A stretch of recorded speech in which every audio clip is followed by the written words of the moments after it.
అగ్ని జ్వాలల రూపంలో దిగి వచ్చారు. అలా అగ్ని జ్వాలల రూపంలో దిగి వచ్చినటువంటి రోజే పెంతెకోస్తు పండగ రోజు. హల్లెలూయా. ఇప్పుడు మీ ముందు రెండు ప్రశ్నలు. పరిశుద్ధాత్మ దేవుడు ఎవరిపై దిగి వస్తాడు? ఒకటి, దిగి వచ్చిన పరిశుద్ధాత్మ దేవుడు ఏం చేస్తాడు? నేను మరలాడుతున్నాను.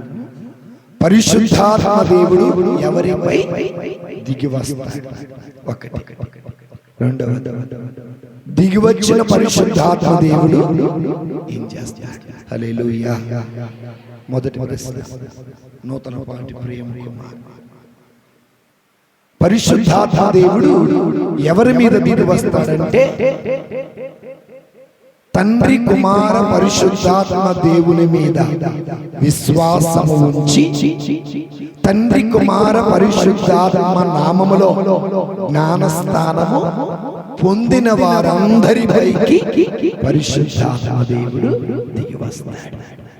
ఒక్క మాటలో చెప్పాలంటే, ఎవరైతే దేవుని మీద విశ్వాసము కలిగి ప్రార్థన చేస్తారో, ఎవరైతే దేవుని మీద విశ్వాసము కలిగి దేవునిలో అడుగు పెడతారో వారిపైకి పరిశుద్ధాత్మ దేవుడు దిగి వస్తాడు.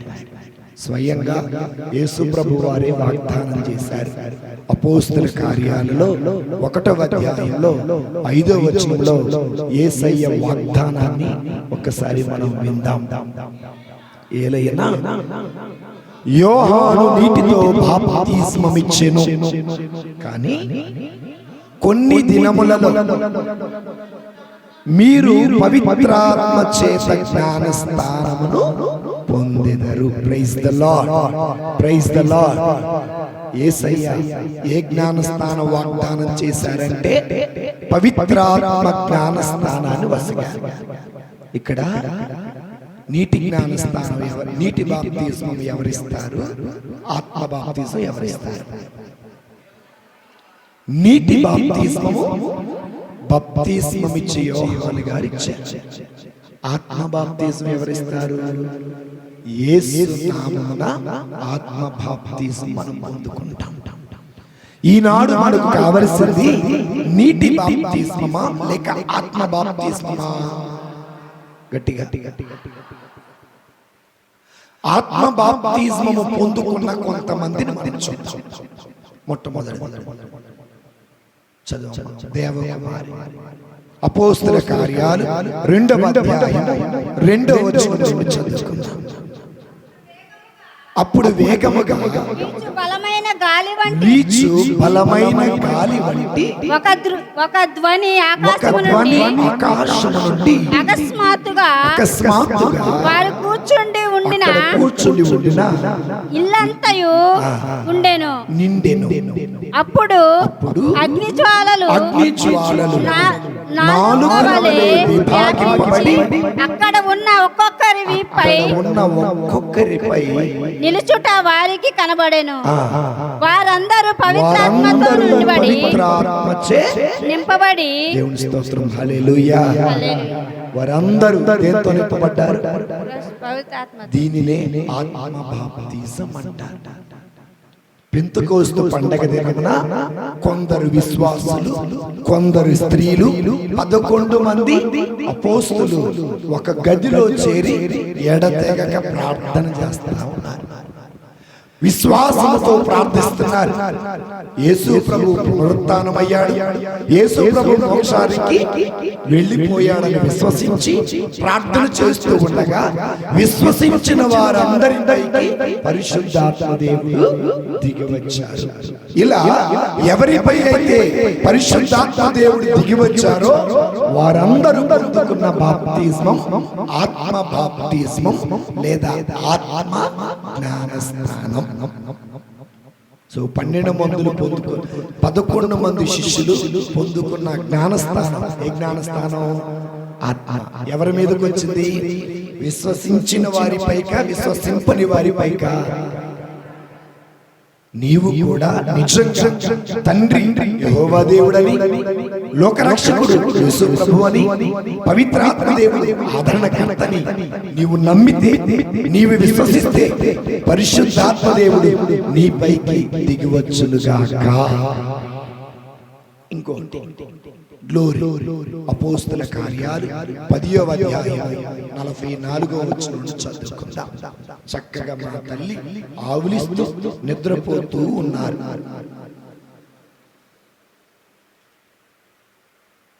అపోస్తల కార్యాలు 10వ అధ్యాయం 44వ వచనం. పేతురు మైక్ తీసుకో, నాకు వినపడలేదు. పేతురు ఇంకను మాట్లాడుచుండగా ఆ సందేశమును ఆలకించుచున్న వారందరిపైకి పవిత్రాత్మ దిగి వచ్చెను. పేతురుతో యొప్ప నుండి వచ్చిన సున్నతి పొందిన విశ్వాసులు అన్యులపై కూడా దేవుడు తన వరమైన పవిత్రాత్మను కుమ్మరించుట చూచి వారు ఆశ్చర్యపడి. ప్రైజ్ ది లార్డ్, హల్లెలూయా. సున్నతి పొందిన వారు, సున్నతి పొందని వారు, వీరిరువురిలో ఉన్న గుణం విశ్వాసం. విశ్వసించారు, దేవుని వాక్యమును ఆలకించారు, పరిశుద్ధాత్మ దేవుడు వారిపైకి దిగి వచ్చారు. పేతురు గారు యొప్ప నగరములో ఉన్నారు. కొర్నేలి సేవకులను పంపించి పేతురు గారిని ఇంటికి పిలుచుకొని వచ్చారు. పేతురు గారి వెంట కొంతమంది యూదులు వచ్చారు. వారు కూడా కొర్నేలి ఇంట్లో ఉన్నారు. కొర్నేలి బంధువులు కూడా కొర్నేలి ఇంట్లో ఉన్నారు. కొర్నేలి ఇంటిలో పేతురు గారు చేరి దేవుని వాక్యమును బోధిస్తున్నారు. ఆ వాక్యమును విని విశ్వసించిన వారందరిపైకి పరిశుద్ధాత్మ దేవుడు దిగి వచ్చాడు. దీనిని ఏ జ్ఞానస్థానం అంటాము? ఆత్మ జ్ఞానస్థానం అంటాము. ఆనాడు అపోస్తలులు ఆత్మ జ్ఞానస్థానం పొందుకున్నారు. ఆనాడు కొర్నేలి ఇంటిలో ఉన్నవారు ఆత్మ జ్ఞానస్థానాన్ని పొందుకున్నారు. నెక్స్ట్ సెకండ్ పార్వతి 15వ అధ్యాయం. అపోస్తల కార్యాలు 15వ అధ్యాయం 7వ వచనం చదువుకుందాం. మైక్ తీసుకో తల్లి. పెద్ద చర్చ జరిగిన పిదప పేతురు నిలవబడి సోదరులారా, అన్యులు సువార్త సందేశమును విని విశ్వసించుటకు వారికి ప్రసంగించుటకై ఆరంభముననే దేవుడు నన్ను మీ నుండి ఎన్నుకొనెను. మీకు తెలియను, మానవుల హృదయములను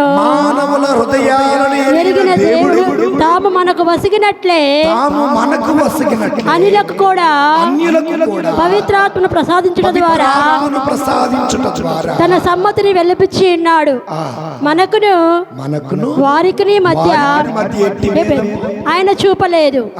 వారు విశ్వసించిరి కనుక వారి విశ్వాసమును బట్టి వారి హృదయములను శుద్ధి చేసెను. దేవుడి స్తోత్రం. Praise the Lord. అన్యులకు విశ్వాసం ఉంది, యూదులకు కూడా. ఇక్కడ ఆత్మ జ్ఞాన స్థానం పొందాలంటే నీకు కావాల్సింది విశ్వాసం. మరి ఈ రోజున మనమందరం, మన సంఘం పుట్టి ఎన్ని సంవత్సరాలు? 54 సంవత్సరాలు లేదా 55 సంవత్సరాలు. 55 సంవత్సరాలు అయినప్పటికీ కూడా నీలో విశ్వాసం ఉందా? నీలో విశ్వాసం ఉంటే ఆ పరిశుద్ధాత్మ దేవుడు ఇక్కడే ఇప్పుడే నీ పైకి దిగి వచ్చునుగాక. ఆ పరిశుద్ధాత్మ దేవుని జ్ఞానస్థానమును నీవు పొందుకొందువుగాక. ఆ పరిశుద్ధాత్మ దేవుని అభిషేకం పొందుకొందువుగాక. ఆ పరిశుద్ధాత్మ దేవుడు అగ్ని జ్వాలల రూపములో, బలమైన గాలి రూపములో మల్లేశ్వరపై దిగి వచ్చునుగాక.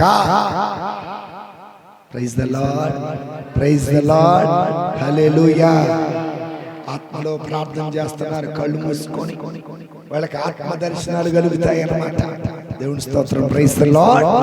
చేతులు ఎత్తి చెప్పాలి ప్రైజ్ ది లార్డ్, హల్లెలూయా. ఇంకొకటి చెప్పి ముందుకెళ్దాం. అపోస్తలుల కార్యాలు 19వ అధ్యాయం. యెషోదా రాపర్ల యెషోదా. అపోస్తలుల కార్యాలు 19వ అధ్యాయం 5-6 వచనాలు చదువుకుందాం. వారు అది విని యేసు ప్రభు పేరిట జ్ఞానస్నానము పొందిరి. పిదప పౌలు వారిపై చేతులు ఉంచగా పవిత్రాత్మ వారిపైకి గట్టి చంపేసేను. గట్టి చప్పకొట్టే. నేను మీ ఎదుట 4 సంఘటనలు ఉంచాను. యేసు ప్రభుని విశ్వసించిన 11 మంది అపోస్తలులపై, కొంతమంది స్త్రీలపై, కొంతమంది పురుషులపై పరిశుద్ధాత్మ దేవుడు దిగి వచ్చాడు పెంతెకోస్తు పండగ దినమున. యేసు ప్రభుని విశ్వసించిన యూదులపై, అన్యులపై పరిశుద్ధాత్మ దేవుడు దిగి వచ్చాడు కొర్నేలి ఇంటిలో. యేసు ప్రభుని విశ్వసించిన యూదులపై, అన్యులపై పరిశుద్ధాత్మ దేవుడు దిగి వచ్చి తన సమ్మతిని వెల్లడి చేస్తున్నారని పేతురు గారు మనకు వాక్యములో తెలియచేయటం జరిగింది. ఎఫెసీలో పౌలు గారు వారి తల మీద చేతులు ఉంచి ప్రార్థన చేయగా వారిపై పరిశుద్ధాత్మ దేవుడు దిగి వచ్చాడు. ఇక్కడ విషయం ఏంటంటే, ఎవరైతే తండ్రి కుమార పరిశుద్ధాత్మ దేవుణ్ణి విశ్వసించారో, ఎవరైతే తండ్రి కుమార పరిశుద్ధాత్మ దేవుని నామమున జ్ఞానస్నానం పొందారో, అలా విశ్వసించిన వారందరికీ పరిశుద్ధాత్మ దేవుడు దిగి అర్థమైన వాళ్ళు చప్పట్లు కొట్టాలి. కాబట్టి మనమందరం జ్ఞానస్నానం తీసుకున్న వాళ్ళమే. మరి మనలో పరిశుద్ధాత్మ దేవుడు ఉన్నాడా? ప్రైజ్ ది లార్డ్, హల్లెలూయా. మరట ఎవరైతే లోకానుసారం జీవిస్తారో, ఎవరైతే శారీరక వాంఛలకు లొంగిపోతారో, ఎవరైతే శారీరక కోరికలకు లొంగిపోతారో వారిలో పరిశుద్ధాత్మ దేవుడు ఉండడు. వారిలో ఉండడు. ఎవరైతే పరిశుద్ధాత్మ దేవునికి లోబడతారో వారిలో పరిశుద్ధాత్మ దేవుడు ఉంటాడు. మనం గనక శరీరానికి లోబడి, శారీరక వాంఛలకు లోబడి, లోకానికి లోబడి, శారీరక కోరికలకు లోబడి మన ఇష్టం వచ్చినట్టుగా మనం బ్రతుకుతుంటే మనలో పరిశుద్ధాత్మ దేవుడు ఉండడు. మనము చనిపోయిన వ్యక్తితో సమానం. అందుకే మరి నీలో పరిశుద్ధాత్మ దేవుడు ఉన్నాడా లేడా? ఒకవేళ ఇప్పటి వరకు లోకానుసారం జీవించి ఉంటే ఈ రోజున దేవుని అడుగు, ఓ దేవా నాలోనికి వేంచేసిరా, నాతో ఎల్లప్పుడూ నీవు ఉండుము అని అడిగితే పరిశుద్ధాత్మ దేవుడు వస్తాడు. Praise the lord. మొదటి ప్రశ్నకు సమాధానం దొరికిందా లేదా? పరిశుద్ధాత్మ దేవుడు ఎవరిపైకి దిగి వస్తాడు? విశ్వసించి జ్ఞానస్నానం పొందిన వారందరిపైకి దిగి వస్తాడు. ఈనాడు మనకు కావలసిన జ్ఞానస్నానం నీటి బాప్తిస్మమా, ఆత్మ జ్ఞానస్నానమా? క్లియర్. మొదటి ప్రశ్నకి సమాధానం అర్థమైనోడు చప్పట్లు కొట్టండి. రెండవ, పరిశుద్ధాత్మ దేవుడు మనలోకి రావటం వల్ల లేదా పరిశుద్ధాత్మ దేవుడిని మనము పొందుకోవటం వల్ల కలిగే ప్రయోజనాలు ఏంటివి? ఫలాలు, వరాలు. Very good. సరే, మొట్టమొదటి యోహాను సువార్త 6వ అధ్యాయం 63వ వచనం. దాట్ల పావని. యోహాను 6:63.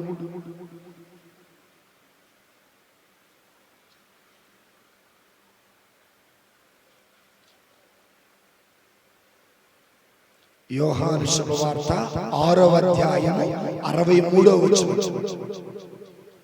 యోహాను 6:63 లేదా? ఉందా? మరి నువ్వేం తీసావు అక్క? అదేనా? ఇచ్చినోడు తీసినోడు ఏమమ్మా చదివింది? నువ్వు కాదుగా పావనివి.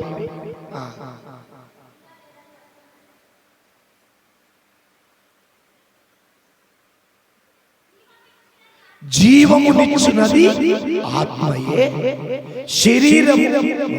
శరీరము నిష్ప్రయోజనము. నేను మీతో చెప్పిన మాటలు ఆత్మయు జీవమై ఉన్నవి. Praise the lord. ఇప్పుడు చనిపోయిన మన ఆత్మ బ్రతకాలంటే ఏం పొందుకోవాలా? పరిశుద్ధాత్మని. పరిశుద్ధాత్మ దేవుడు ఉన్న గుణం ఏంటంటే భయముతో, బాధతో, వేదనతో కృంగిపోయి, నలిగిపోయి, ఊరట లేక, నెమ్మది లేక, ఆదరించేవారు లేక, ఆదుకునేవారు లేక, కన్నీరు తుడిచేవారు లేక, అర్థం చేసుకునేవారు లేకుండా బాధపడుతున్నటువంటి సమయంలో పరిశుద్ధాత్మ దేవుడు వస్తాడు, నీ ఆత్మను బ్రతికిస్తాడు. Praise the Lord. హల్లెలూయా. కాబట్టి జీవమునిచ్చేదేంటి? ఆత్మ. ఈ శరీరము నిష్ప్రయోజనం, దేనికి పనికిరాదు. మనలో ఆత్మ లేకుండా ఈ శరీరము దేనికి పనికిరాదు. మనలో ఆత్మ లేకుండా ఈ శరీరము మాట్లాడలేదు. మనలో ఆత్మ లేకుండా ఈ శరీరము నడవలేదు. మనలో ఆత్మ లేకుండా ఈ శరీరం అర్థం చేసుకోలేదు. మనలో ఆత్మ లేకుండా జరుగుతున్న సంఘటన మనకేమి అర్థము కావు. అందుకే జీవమునిచ్చేది పరిశుద్ధాత్మ దేవుడు. ఆనాడు ఆదాము అవ్వ ముక్కు రంధ్రాలలో శ్వాసను ఊదింది దేవుడే. ఆత్మ ఎప్పుడైతే ప్రవేశపెట్టడం జరిగిందో అతడు జీవం కలిగి ఉన్నాడు. నిన్నటి వరకు సౌలు ఒక హంతకుడు, ఆయన ఆత్మ చనిపోయింది. ఎప్పుడైతే దేవుడు పరిశుద్ధాత్మను ప్రవేశపెట్టాడో ఆయన మరలా తిరిగి బ్రతికి. మన ఆత్మ బ్రతకాలంటే మనలో పరిశుద్ధాత్మ దేవుడు ఉండాలి. మనము జీవము కలిగి ఉండాలి అంటే మనలో పరిశుద్ధాత్మ దేవుడు ఉండాలి. పరిశుద్ధాత్మ దేవుడు లేకుండా మనలో జీవం అనేది ఉండదు. Praise the lord. ఇది మొదటిది. పరిశుద్ధాత్మ దేవుడు ఏమిస్తాడు?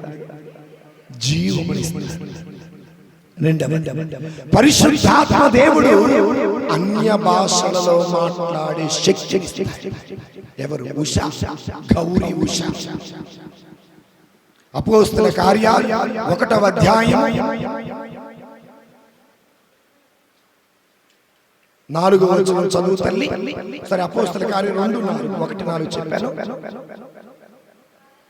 వారందరూ పవిత్రాత్మతో నింపబడి అప్పుడు పవిత్రాత్మ వారికి శక్తిని అనుగ్రహించిన కొలది ఏ భాషలో? అన్య భాషలో. అన్య భాష అనగా ఆత్మీయమైన భాష. అన్య భాష అనగా పరిశుద్ధాత్మ దేవుడు పలికించే భాష. ఈ అన్య భాష అనేది నీకు అర్థం అవ్వాలా, వినేవాడికి అర్థం కావాలా, పలికించేవాడికి కూడా అర్థం కావాలా. నేను అన్య భాష మాట్లాడుతున్నానండి, నాకు అర్థమవుతుంది అంటే మరి అక్కడ ఉన్న వారికి ఏం జరిగిందో చూడండి. తర్వాత చదవమ్మా.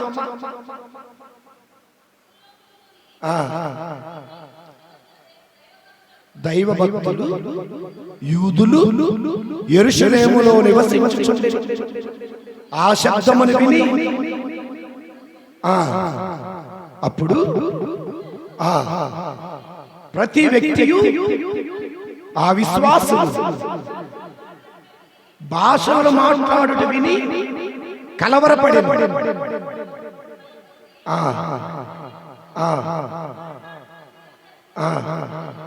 గలిలయులు కాక వీరు మాట్లాడేది మనమందరం మన సొంత. చాలా అక్కడ అర్థమైంది. అపోస్తలులందరూ గలిలయ వాసులందరూ పరిశుద్ధాత్మని పొందుకున్నారు. పొందుకున్న తర్వాత అన్య భాషలలో మాట్లాడుతున్నారు. ఇప్పుడు నేను మాట్లాడే భాష అన్య భాష. ఇక్కడ తమిళ్లో, హిందీ, ఇంగ్లీష్, తెలుగు, మలయాళం వాళ్ళు ఉన్నారు. ఇప్పుడు నేను మాట్లాడే భాష మీ అందరికి అర్థము కావాలా? అర్థం కాకపోతే అది అన్య భాష కాదు. అర్థం అవ్వాలి. ప్రతి ఒక్కరికి అర్థము కావాలా. అర్థము కాని భాష వ్యర్థమైన భాష. చాలా మంది అంటారు, నేను భాషలు మాట్లాడతానండి, నేను భాషలు మాట్లాడతానండి అంటారు. మంచిదే, కానీ నువ్వు మాట్లాడే భాష నాకు అర్థం 12 మంది అపోస్తలు భాష మాట్లాడినప్పుడు అక్కడ ఉన్న వాళ్ళు వాళ్ళ సొంత భాషలో వాళ్ళకి అర్థం అయ్యింది. ఈ రోజున భాషను మాట్లాడే వాళ్ళు ఉన్నారు, కానీ ఆ భాషల అర్థం ఏంటో వివరించువారు లేరు. భాషను మాట్లాడే వాళ్ళు ఉన్నారు, వాళ్ళు భాష మాట్లాడుతుండగా మన సొంత భాషలో అది మనకు అర్థం కాబట్టి అర్థం కాని భాష వ్యర్థమైన భాష. Praise the lord. సో పరిశుద్ధాత్మ దేవుడిచ్చే రెండో వరం ఏంటంటే భాషలలో మాట్లాడటం, భాషలను అర్థం చేసుకోవటం. Praise the lord, praise the lord. అందుకే అపోస్తల కార్యాలు నెక్స్ట్ సంఖ్య రాజేశ్వరి 10వ అధ్యాయం 46వ వచనం చదువుకుందాం. అపోస్తల కార్యాలు 10వ అధ్యాయం 46వ వచనం. ఏలయనా ఆ అన్యులను కొత్త భాషలలో మాట్లాడుచు దేవుణ్ణి స్తుతించుటను వారు చూచిరి. Praise the lord, praise the Lord. పేతురు ఇప్పుడు మనవలే పవిత్రాత్మను పొందిన వీరు వాదించగలరా అని అంత అవసరం లేదు మనకి. అన్యులు కూడా ఏం మాట్లాడుతున్నారు? కొర్నేలి ఇంటిలో ఉన్నటువంటి యూదులు మాత్రమే కాక అన్యులు కూడా పరిశుద్ధాత్మని పొందుకున్నారు. పరిశుద్ధాత్మను పొందుకున్న వీరు ఏ భాష మాట్లాడుతున్నారు? కొత్త భాష మాట్లాడుతున్నారు. ఈ కొత్త భాష మాట్లాడతాం పేతురికి అర్థమైంది, యూదులకు అర్థమైంది, గలిలయకు కూడా అర్థమైంది. కాబట్టి పరిశుద్ధాత్మను పొందుకుంటే మనం ఏ భాష మాట్లాడాలా? అన్య భాష మాట్లాడాలి.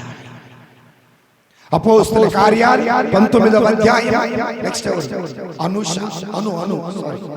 అపోస్తల కార్యాలు 19వ అధ్యాయం చూసారా? 6వ వచనం చదువుకుందాం. పిదప పౌలు వారిపై చేతులు ఉంచగా పవిత్రాత్మ వారిపైకి వేంచేసెను. అప్పుడు వారు భాషలతో మాట్లాడుచు ప్రవచించారంభించిరి. ప్రైజ్ ది లార్డ్, హల్లెలూయా. ఇది ఎక్కడ?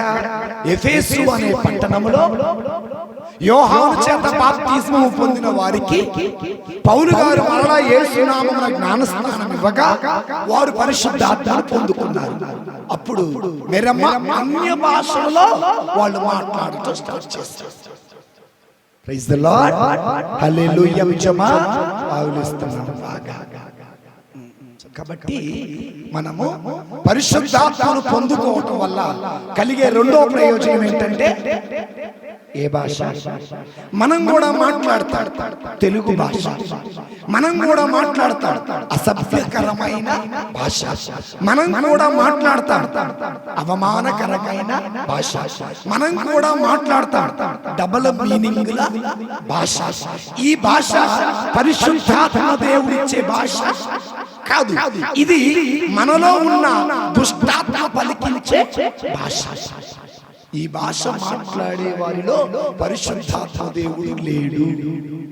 ఒకవేళ ఈ దేవాలయంలో కానీ ఈ వాక్యము వినేవాడు ఎవరైనా కూడా అన్య భాష, అసభ్యకరమైన భాష, డబుల్ మీనింగ్ భాష, అవమానించే భాష, నిందించే భాష, ఎక్కిరించే భాష కనుక మనము మాట్లాడితే మనలో పరిశుద్ధాత్మ దేవుడు లేడు, మనలో దుష్టాత్మ ఉన్నది.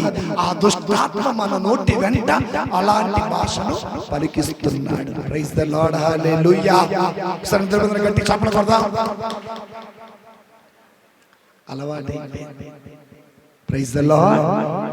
రెండవ ఉపయోగం ఏంటంటే అన్య భాషలలో మాట్లాడతారు.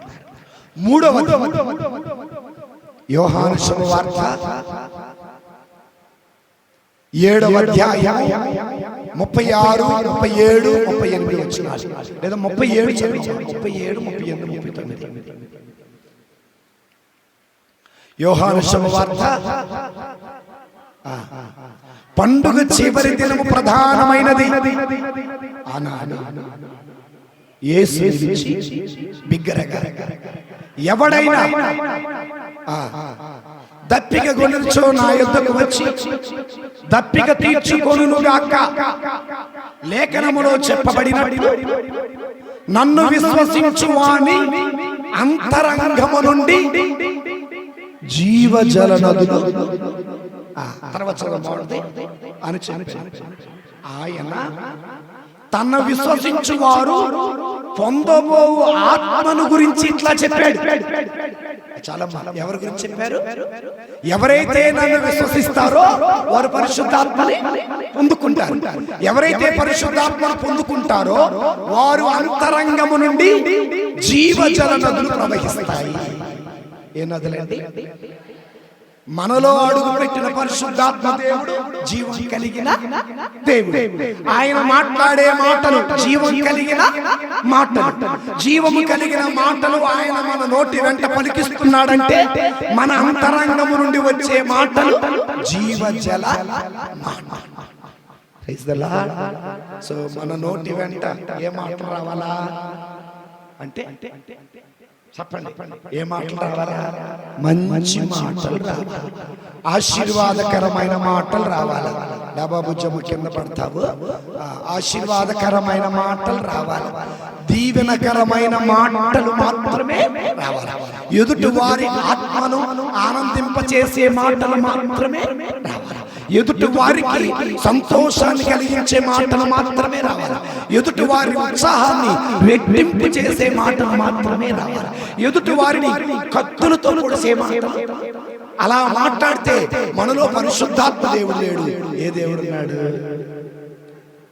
చేతలతో గెలవలేనుడట, దేంతో గెలుస్తాడట? మాటలతో గెలుస్తాడట. మాటలతో గెలవలేనుడట, బలహీనతను బయట పెట్టి గెలుస్తాడట. బలహీనతను బయట పెట్టి గెలిచేవాడు మంచి. అర్థమైంది నేను చెప్పింది? మా చేతలతో గెలవలేను, మాటలు చెప్పి గెలుస్తాడట. మాటల్లో కూడా గెలవలేనుడు ఏం చేస్తాడు? ఎదుటి వాడిలో ఉన్న బలహీనతని బయట పెడతాడు. ఎప్పుడైతే బలహీనత బయట పెడతాడో అప్పుడు వెనకడికి వస్తాడు, ఇది ముందడుగు. అంతే కదా. భర్త మీద గెలవలేనప్పుడు ఏమంటారు? ఒక్కప్పుడు మాట్లాడుతోడివి అంటే ఆ బలహీనత ఏం చేస్తారు? బయట బయట గెలవలేనప్పుడు అలాంటి బయట పెడతారు. అందుకే ప్రైజ్ ది లార్డ్, హల్లెలూయా, హల్లెలూయా. మనలో ఉన్న పరిశుద్ధాత్మ దేవుడు చేసే మూడో కార్యం జీవజల నదులు ప్రవహింప చేస్తాడు. ఇది మూడోది. నాలుగు, మనలో ఉన్న పరిశుద్ధాత్మ దేవుడు యేసే ప్రభు అని ఒప్పుకునేలా చేస్తాడు. ఎవరున్నారు వెనక? చదవా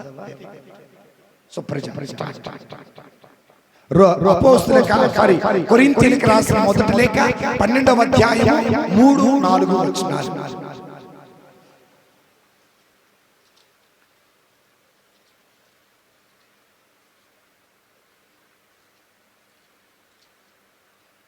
మైక్ పాస్ చేయండి ఇటు పక్కకి. కొరింథీయులకు రాసిన మొదటి లేఖ 12వ అధ్యాయం 3-4 వచనాలు. దేవుని ఆత్మచే మైక్ తీసుకొచ్చి కనుక దేవుని ఆత్మ చేత మాట్లాడే ఏ వ్యక్తియు యేసు నామము యేసు నాశనమగునుగాక. డిగ్రీ స్టూడెంట్ యేసు ఏమగునుగాక? యేసు నామము కాదు, యేసు నాశనమగునుగాక అని పలుకజాలడు, పిలవజాలడు కాదు. నీ మైండ్ ఏం లేదు ఈరోజు. తర్వాత చదువు. మీరు గ్రహింపవలేను, ఆత్మచే తప్ప ఏ వ్యక్తియు యేసే ప్రభు అని అంగీకరింప. అర్థమైందా? నీలో పరిశుద్ధాత్మ దేవుడు ఉంటే నువ్వు నాశనమగునుగాక, నువ్వు దుమ్ము కొట్టుకొని పోదుగాక. ఇలాంటి మాటలు మనం ఎప్పుడు మాట్లాడతాడు. ఒకటి, నీలో పరిశుద్ధాత్మ దేవుడు ఉంటే దేవుడు లేడు, నాకు దేవుడు ఉంటే నాకెందుకు కష్టాలు, దేవుడు ఉంటే నాకెందుకు బాధలు, దేవుడు ఉంటే నాకెందుకు రోగాలు, దేవుడు ఉంటే నాకెందుకు శ్రమలు అన్న మాట నీ నోటి వెంట రావు. ఒకవేళ అలాంటి మాటలు నువ్వు నోటి వెంట వచ్చాయంటే నీలో పరిశుద్ధాత్మ దేవుడు లేడు.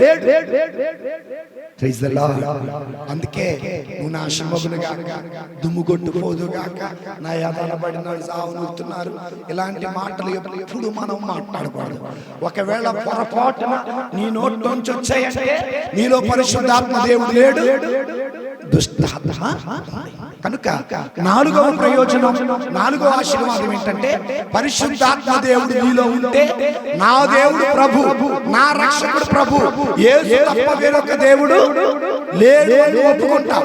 ఎందుకంటే పరిశుద్ధాత్మ దేవుడు యేసు ప్రభు గురించి సంపూర్ణ సత్యాన్ని తెలియజేస్తాడు. పరిశుద్ధాత్మ దేవుడు దేవుడి గురించి మనందరికి తెలియజేసినప్పుడు మనలో ఉన్న పరిశుద్ధాత్మ దేవుడు చెబుతాడు యేసు తప్ప మరొక దేవుడు లేడు అని. కనుక ఎన్నోది? 4. నీలో పరిశుద్ధాత్మ దేవుడు ఉంటే యేసే దేవుడు, యేసు తప్ప వేరొక దేవుడు లేడని నీ నోటి వెంట పలుకుతావు.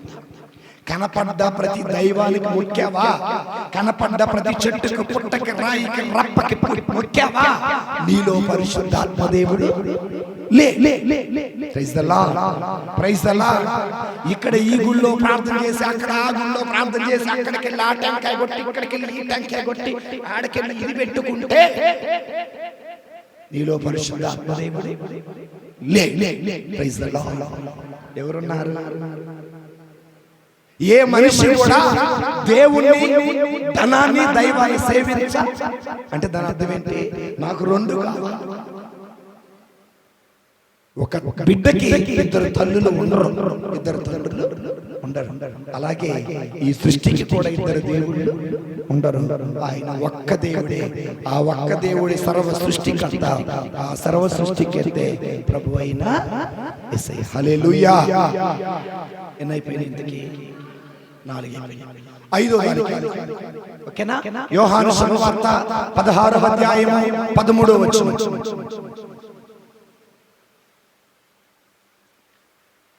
యోహాను సువార్త 16వ అధ్యాయము 13వ వచనం, 13, 14 వచనాలు.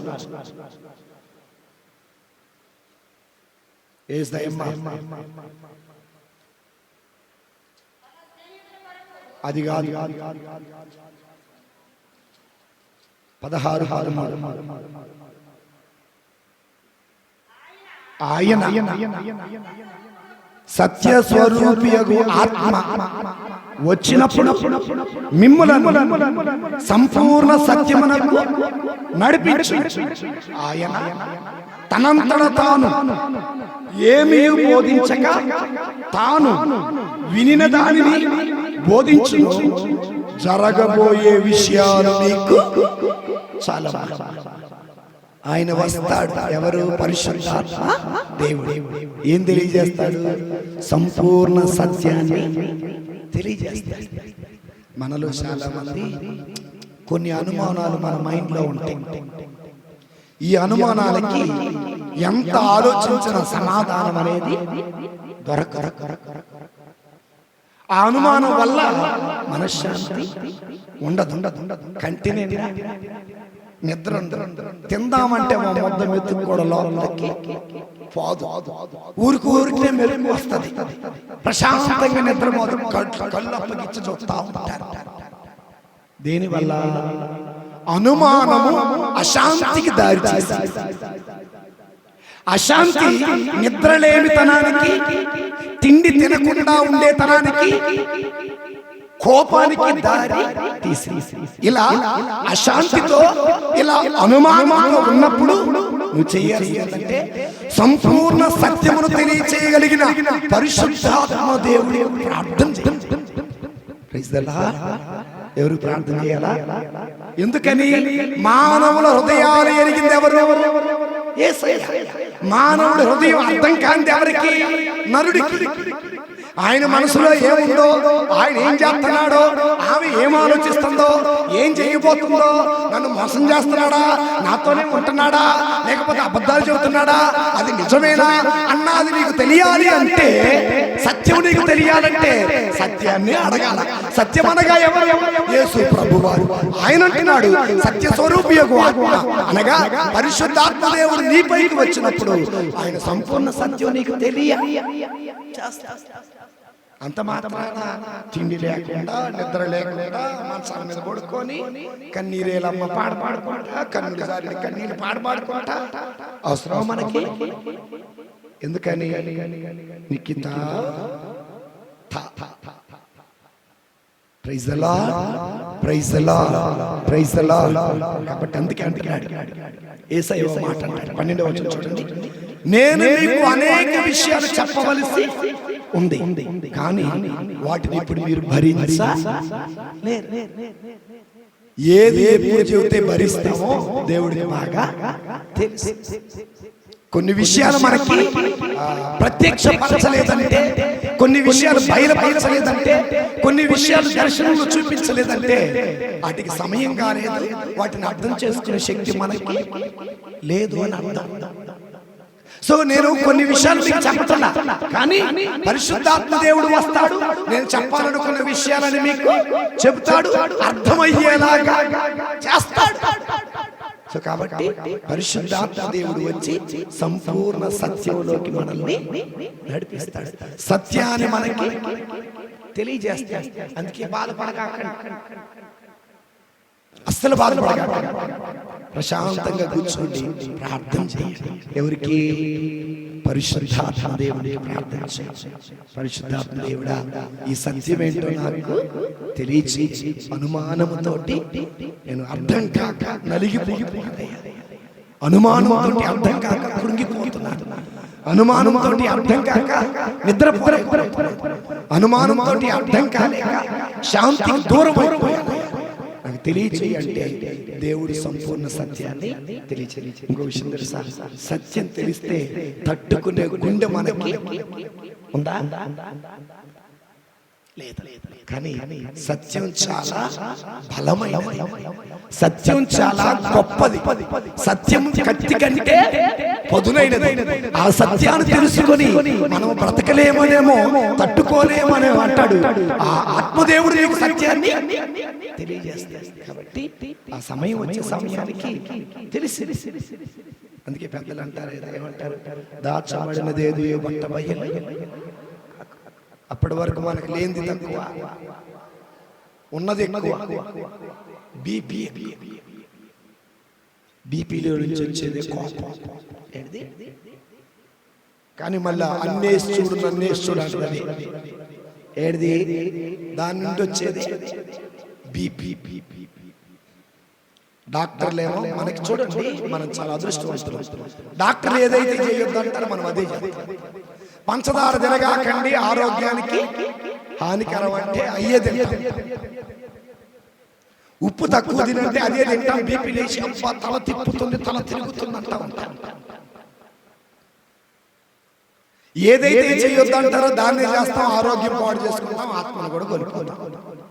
ఏ పాలెమ్మా లేచావైతే ప్రైజ్ ది లార్డ్, హల్లెలూయా, హల్లెలూయా. లేగలేదా అంటే నువ్వు నవ్వలేదంటే నిద్రపోతున్నావు అనుకున్నాను. దేవుడి స్తోత్రం, ప్రైజ్ ది లార్డ్. ఎన్ని అయిపోయినాయి ఇంతకీ? 5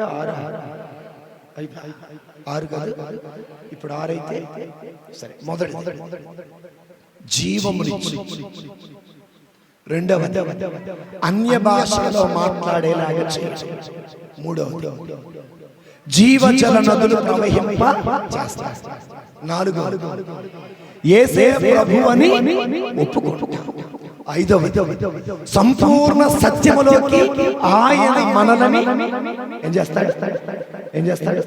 నడిపిస్తాడు. 6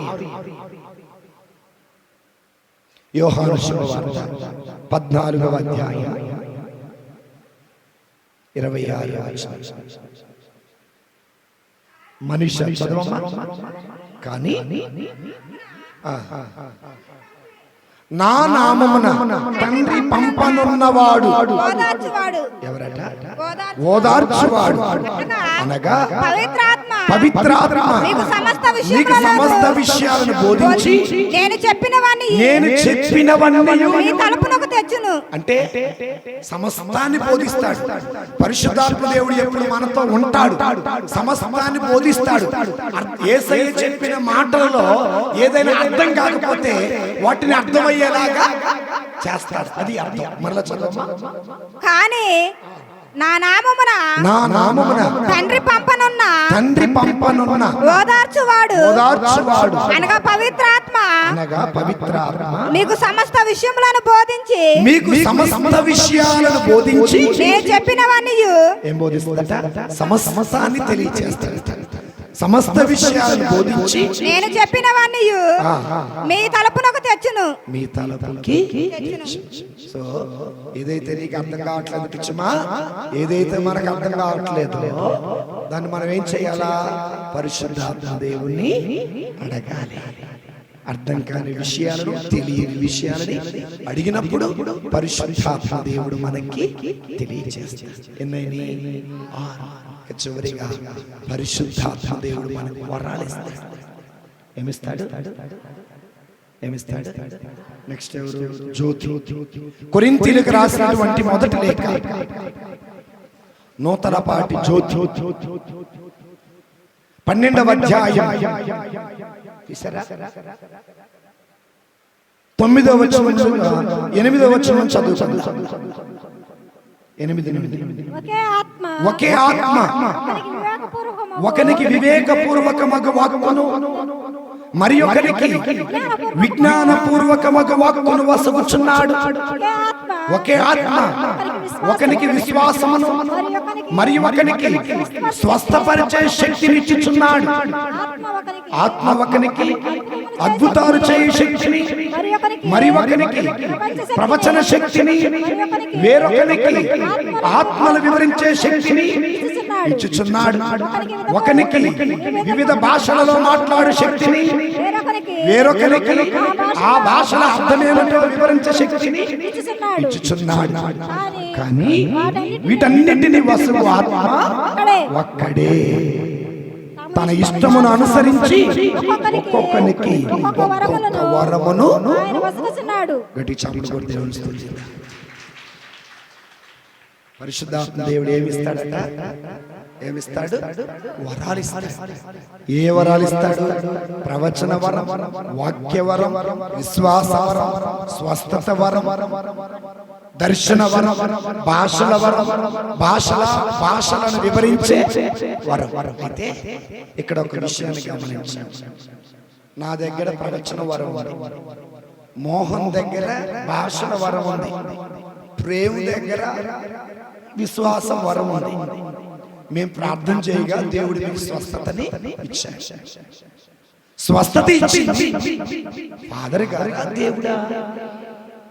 గుర్తుపెట్టుకోండి, ఎంత గొప్పగా వాక్యము బోధించినా, ఎన్ని అద్భుత కార్యాలు చేసినా, ఎంత స్వస్థత చేసినా, ఎంత విశ్వాసం ఉన్నా, ఎంతగా భాషలు మాట్లాడినా, ఆ భాషల అర్థం ఏంటో వివరించగలిగినప్పటికీ ఆ సేవకుడు ఎన్నడూ దేవుడు కాదు. ఆ సేవకుడు దేవుడి చేత పంపబడిన వాడే, ఆ సేవకుడు అభిషేకం పొందుకున్నవాడే, ఆ సేవకుడు దేవుని వరాలు పొందుకున్నవాడే. సేవకుడు ఎన్నడూ దేవుడు కాదు, నరుడు ఎన్నడూ దేవుడు కాదు. ఒకవేళ నరుడే దేవుడైతే అది విగ్రహారాధన. ఒకవేళ దేవుని బిడ్డలారా ఆ నరుడు చేసింది ఏదైనా కూడా అయితే అది కూడా విగ్రహారాధన. కాబట్టి మా దగ్గర ఎన్ని వరాలున్నా వాటిని ఇచ్చేది మాత్రం దేవుడే, స్వస్థత ఇచ్చేది కూడా దేవుడే. కాబట్టి అడగండి దేవుని, అయ్యా ఏదో ఒక వరం ఇవ్వమని అడగాలి. కాబట్టి దేవుని బిడ్డలారా మరి ఆ వరాలు ఇచ్చే దేవుడికి ప్రార్థన చేసుకుందాం. పిత, పుత్ర, పవిత్ర ఆత్మ నామమున. ఇప్పుడు చెప్పండి, పరిశుద్ధాత్మ దేవుడు ఎవరిపైకి దిగి వస్తాడు? విశ్వసించి జ్ఞాన స్నానము పొందిన వారిపైకి పరిశుద్ధాత్మ దేవుడు దిగి వస్తాడు. దిగి వచ్చిన పరిశుద్ధాత్మ దేవుడు ఏం చేస్తాడు? ఒకటి జీవమునిస్తాడు, అన్య భాషలలో మాట్లాడే శక్తినిస్తాడు, హృదయాంతరంగము నుండి జీవజలములు ప్రవహించేలా చేస్తాడు. నాలుగవది, యేసే దేవుడు అని బాహాటంగా ఒప్పుకునేలా చేస్తాడు. ఐదవది, సంపూర్ణ సత్యములోకి నడిపిస్తాడు. ఆడవది, ఎల్లప్పుడూ మనతో ఉంటారు, ఆదరణ కలిగిస్తాడు, అర్థం కాని విషయాలు అర్థమయ్యేలా చేస్తాడు. ఏడవది, వివిధ వరాలని ఇస్తాడు. పిత పుత్ర పవిత్ర నామమున